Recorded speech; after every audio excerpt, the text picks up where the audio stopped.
misunderstood and the ones that blame.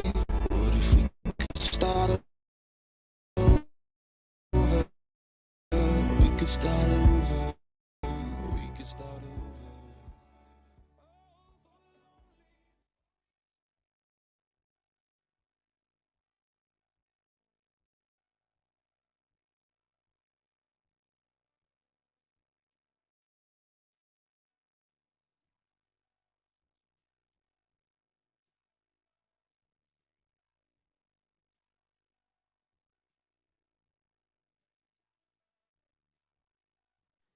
Hey, Sean, you're muted.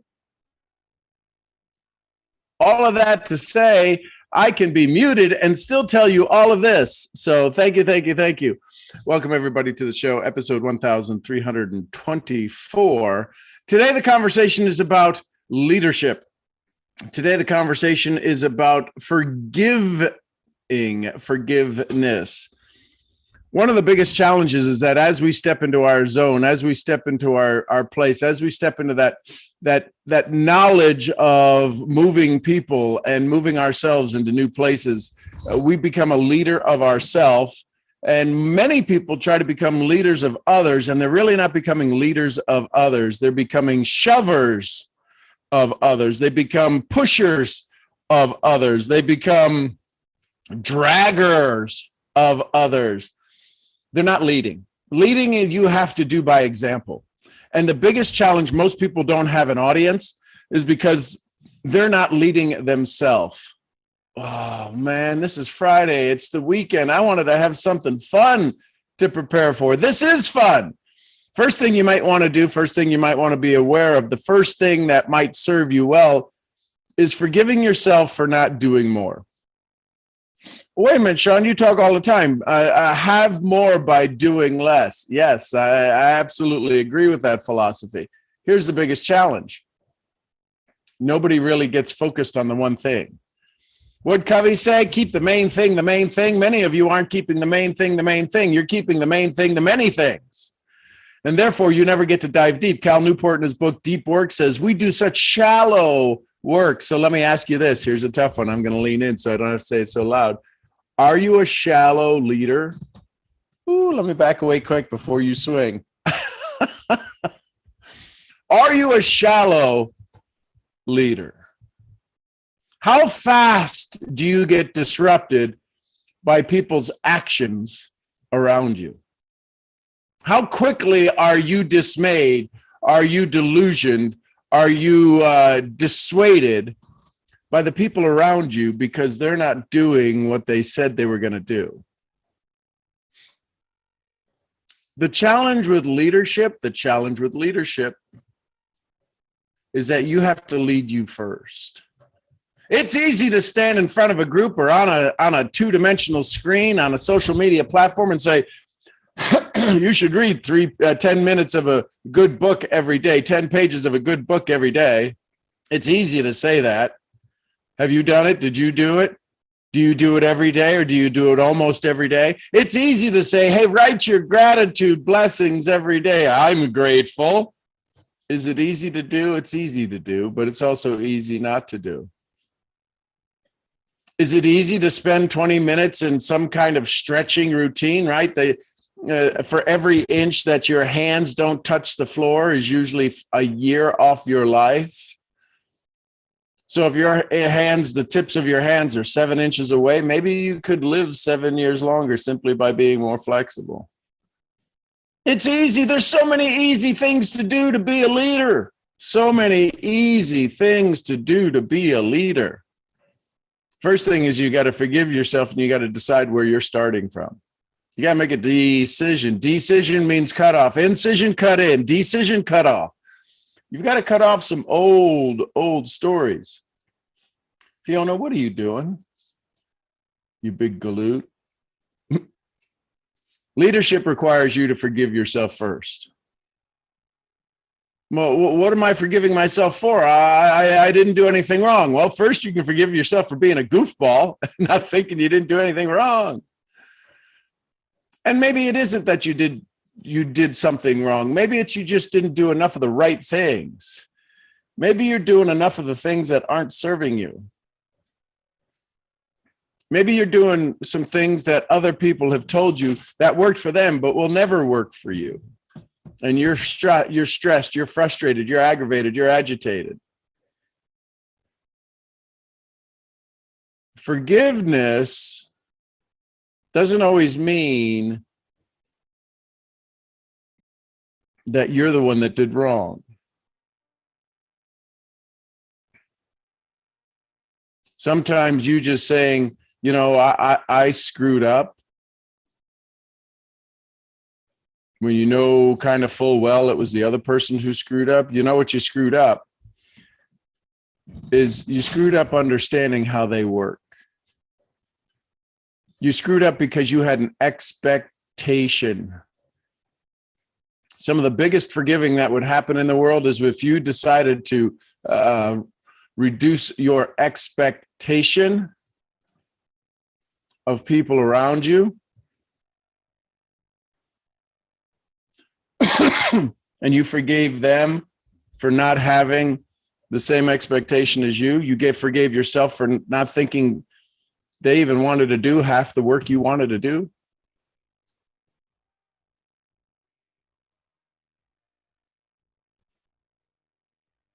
So what is it that you truly want in your leadership? Who is it that you're truly wanting to lead?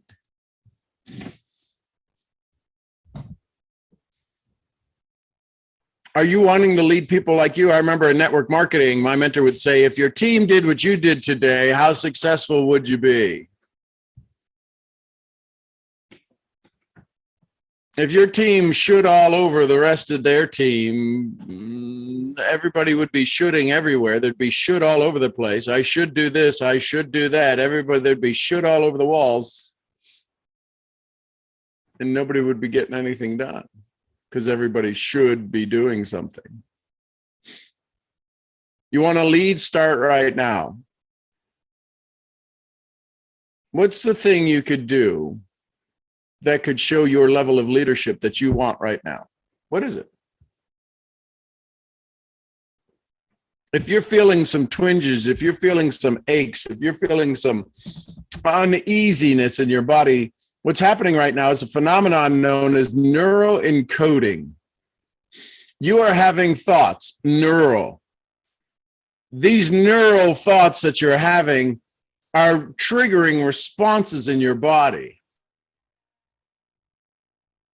If your hands start to sweat, do you realize that the neuroencoding you have is a sign of trauma? What's the first sign of trauma? Sweaty hands, cold hands, right? Circulation is leaving the outer limbs, going to the core to protect the core because it's in a traumatic state. And we're only talking about you making a phone call. That's neuroencoding. Oh, by the way, I'm also a hypnotherapist to help you undo that neuroencoding. I'm a rewire specialist. I help you take the stories that are stuck in your brain that are running at a repetitive rate that would even scare you if you knew how many times you thought about the traumas in your life. You think they're buried deep down inside, and they're in the recesses of your mind. You don't even know about it. I can't even remember them. Your subconscious is running them as a main theater movie screen show. It's impossible. It's impossible for you to have the big quantum jump you're wanting because you haven't forgiven yourself. You haven't forgiven the transgressions against you. What they did, what they said, how they acted, what they took from you. See, this idea of forgiveness isn't for them, it's for you. And as you start to step into this level of leadership, you will realize that the more, listen, do you think, question, drop an M for more and L for less. Do you think as you grow in your leadership, there will be more people that will disappoint you or less people that disappoint you? As you increase your level of income and your level of success, do you think there'll be more people that will disappoint you or less people that will disappoint you? So maybe it's quite possible, maybe The fact that you can't succeed is a way of your own body protecting you from the additional pain because you haven't forgiven the transgressions already happened against you. You haven't had your rewire. You haven't had your upgrade to your mental system. You haven't had your upgrade to your BS, to your belief system. See, because the next level of where you're going, there'll be more less than perfect folks. Where you're about to go in your leadership, in that path that you're on, there will be more donkeys along the way. As you begin to quantumly leap into your new levels of success, your new levels of finances, your new levels of relationships, your new levels, your extended levels of gratitude and grace, there'll be more people poking at you, telling you you're not good enough.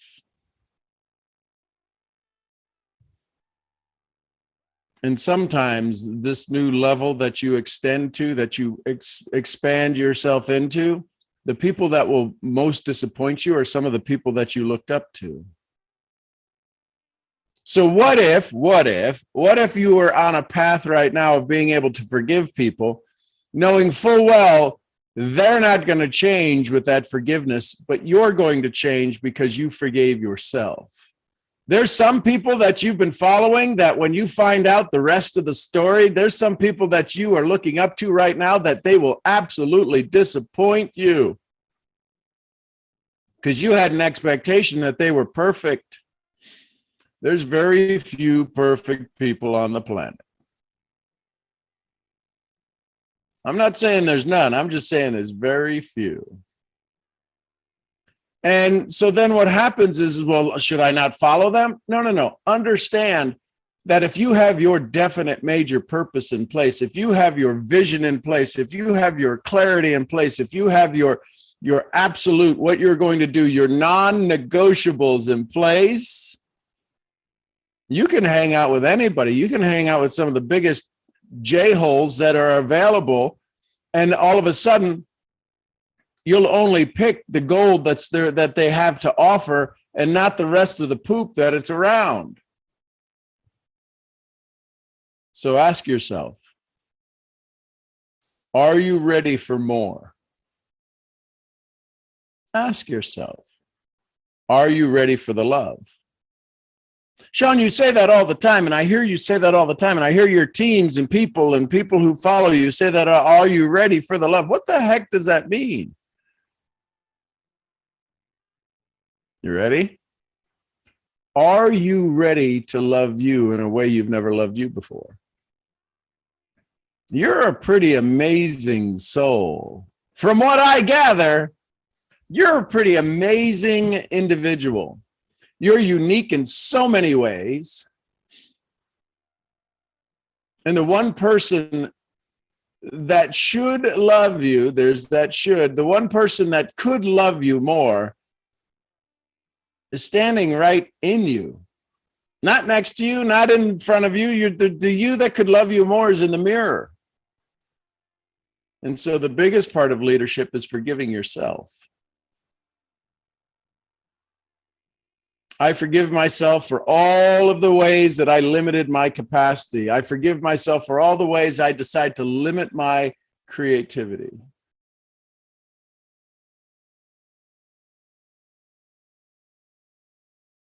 And all of a sudden, you start to feel this little tingling inside of you. When you forgive somebody who truly loves you and you ask for forgiveness, hey, listen, I'm sorry, I got to apologize. And they're like, for what? Well, for that thing I did the other day. Oh, don't even think about it. I know you were frustrated. I know you were aggravated. I know you love me. I know I love you. Don't even worry about it. You ever know that friend? You have that friend that when you go to apologize for something you sure as hell did, they're almost of the mindset, they don't even remember it happening. But they will accept the forgiveness. They will acknowledge the forgiveness, and they will allow you to instantly and effortlessly move on. Maybe, quite possibly, Quite possibly. It'd be a good time for you to do that to you and listen to the response. I forgive you, Sean, for all of the things that you've fallen short on. All of the things you said, all of the promises you said you were going to do and you didn't do. I forgive you for not reaching those promises. With this forgiveness, I will then be able to move forward freely and effortlessly and keep every promise. I will start small and work big. I will start small and work big. I'll start now and not stop. And delivering on my promises. Delivering on my promises to me. There's no reason to give promises to other people and then you be exhausted and you be the shallow, empty hull of a human because you've kept all of your promises, all of them, except the ones to yourself. I will find the time to journal every day. I will make the time to do my gratitude blessings every day. Even if they're cheesy little ones, I will do them. Maybe if they're not the epitaphs that I really want them to be. The challenge is that when we make a decision to start to take care of ourselves, we overextend ourselves. We know what we're capable of. We just don't have the capacity right now. We're not tuned in, turned in, fired up right now. We got to work ourselves into it. We know we can all go make $1 million. You'll make $1 million. You'll lose $1 million. You'll make another $1 million. Making $1 million isn't that difficult. Starting is the difficult part. Through technology and through expansion and through access to the entire universe, it's not that hard to make $1 million. It's really not. What's hard is to have the discipline and to start with forgiveness. That's where most people fall short. They have this attitude of entitlement. I've worked hard. I've done the work. Listen, Wallace D. Wattles said it best. It's not about doing certain things. You have exhausted yourself doing certain things. You are exhausted doing certain things. You can't even barely move your body anymore because you've been doing certain things forever. And here's the rest of that statement. It's not about doing certain things. It's about doing things in a certain way. And you've been avoiding the certain way. If I gave you the script that made me $1 million, if I gave you the action steps that made me millions of dollars, if I gave you the code to anything that I have, it won't work for you because you're doing a certain thing. You have to do it in a certain way. And one of the biggest certain ways, the biggest chapter in the book, Science of Getting Rich, Wallace D. Wattles, the biggest chapter, the one that you think if it's the biggest chapter in the Science of Getting Rich, I might want to pay attention to that. It's chapter 7, the chapter on gratitude. It's hard to be grateful when you wake up behind the 8 ball. It's hard to be grateful when you wake up and you know that you're behind in your payments. It's hard to wake up when you know that your relationship is on the rocks. It's hard to wake up and be grateful when you think about the people who had let you down and disappointed you. It's hard to be grateful. I'll use one of Jim Rohn's favorite words, until you decide it's no longer hard to be grateful. Until you make the decision that right now, I'm in love with this moment.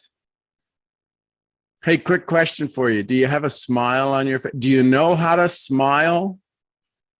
Do you know how to smile? If you do, tell your face. Because your face forgot how to smile. See, simply putting that smile on your face triggers muscles in your bodies and starts the neuroencoding that says, when I do this, I'm happy. Can you put a little chuckle behind that smile? Can you put a little chuckle behind that smile? Can you know that if you forgive yourself in this moment, life gets better instantly? How fast? Instantly. When you start to laugh a little bit. See, they say the one who controls the humor in the room controls the room. You know that. If you're a humorist and you're kind of have some funny stories, or you have a story that's a funny story that people say, tell the story about when you tell the story. Oh, come on, tell the story. I know we've heard it 100 times. And it still makes people laugh. See, when you can smile for yourself, I'll ask the question again. Are you ready for the love? How much love is available for you? When you truly get down to it, how much love is available to you?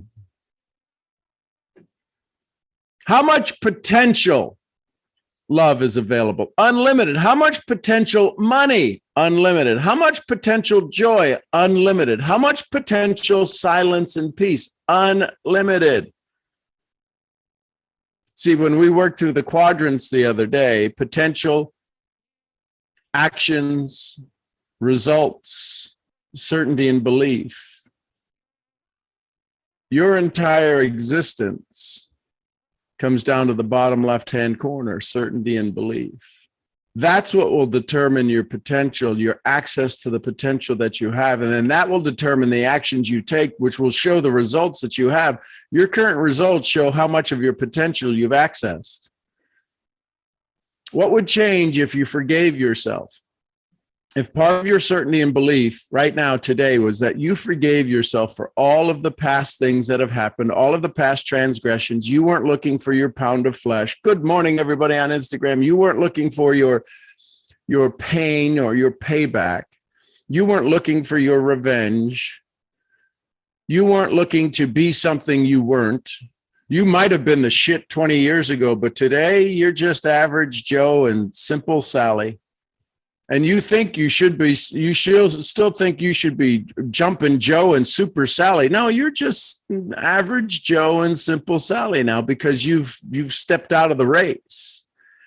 And now that you want to step back into the race, now you want to get back on the horse. That's great. You've got to forgive yourself for all of the time on the sideline. Nobody's going to give you credit for sitting on the sideline. That doesn't allow you to be in the race. You got to be in the race. You got to be in the field. And if you're stepping back in the field, then welcome home. Brene Brown said, I'm not going to listen to one person bitch about me if they're not in the field. If you're not in the field, if you're not on the playing field, then your voice doesn't matter. For all those people that tell you you're doing network marketing who aren't in the field, they shouldn't matter. They shouldn't matter. I know they do. Their family. Forgive them, for they know not what they do. They're not in the field. They're not on the playing field. They're not on the track. They're not in the race. They're not behind the wheel. So why do you give them any credence?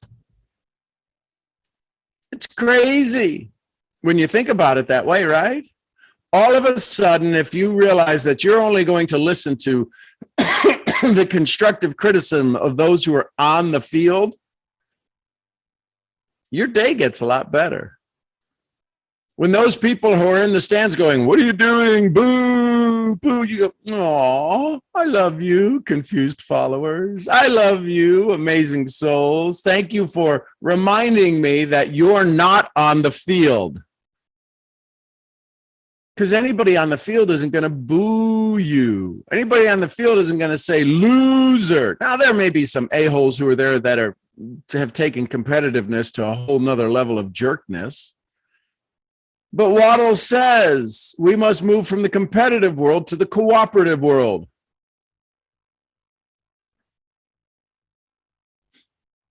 So learn to forgive.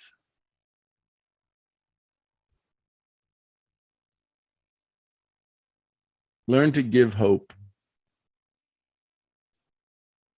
Give people a chance to have more of what they want and less of what they don't. There's people today that you'll need to forgive. Oh, bless their heart. They don't know what they're doing. Oh, isn't that fascinating? Thank you for being a reference point in my life. What the hell does that mean? I sure as heck don't want to be where you're at. So thanks for being a reference point in my life. I can count on you to keep me going. Those are really nice ways to just say, I forgive you. I'm not going to say, well, stop being an idiot. Why aren't you on my side? No, thanks for being a good reference point in my world. Oh, well, you're welcome. Anything I could do for you. See, it'll change the energy in the conversation, won't it? You're not being mean or sarcastic. You're just saying, isn't it truthful that there's people around you? Drop a 1 in the chat if there's people around you that you just don't want to be where they're at. So rather than saying, well, where you're at sucks. No, thanks for being a reference point in my life. Don't ever change. So there you go. There's your conversation for today. Leadership requires some forgiveness.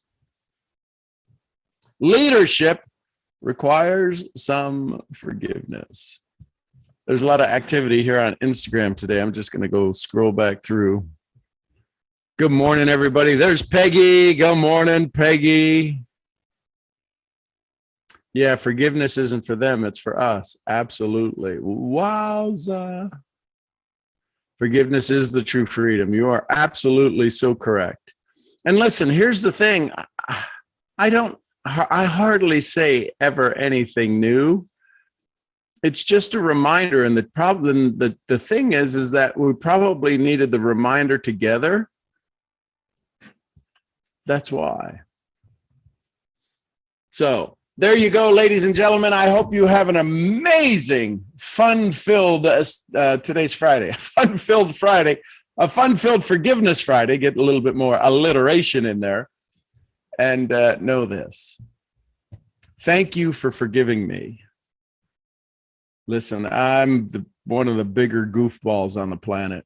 And I'm sure I may have said something to upset you, frustrate you, aggravate you, agitate you, motivate you when you didn't want to be motivated, inspired you when you didn't want to be inspired. And I needed your forgiveness. I needed to be forgiven. So thank you for that. Thank you for showing back up. Thank you for allowing me to be myself, my goofy self, my normal self, my brilliant self, my wise self, and the one that I would call friend.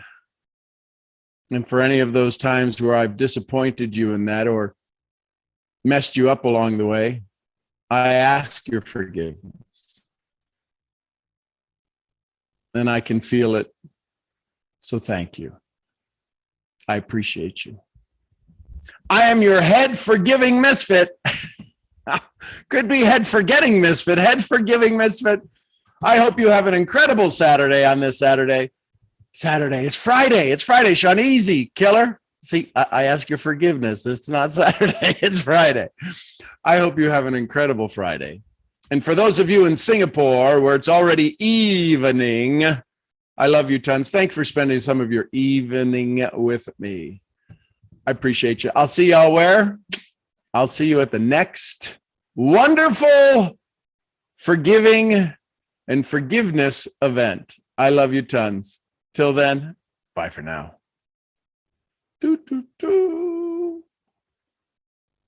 All righty, YouTube, I love you tons. I appreciate you. Thank you, everybody who's been sharing and putting comments in the videos. Thanks for sharing it out. Thanks for inviting other people to watch in. I'm your head forgiving misfit.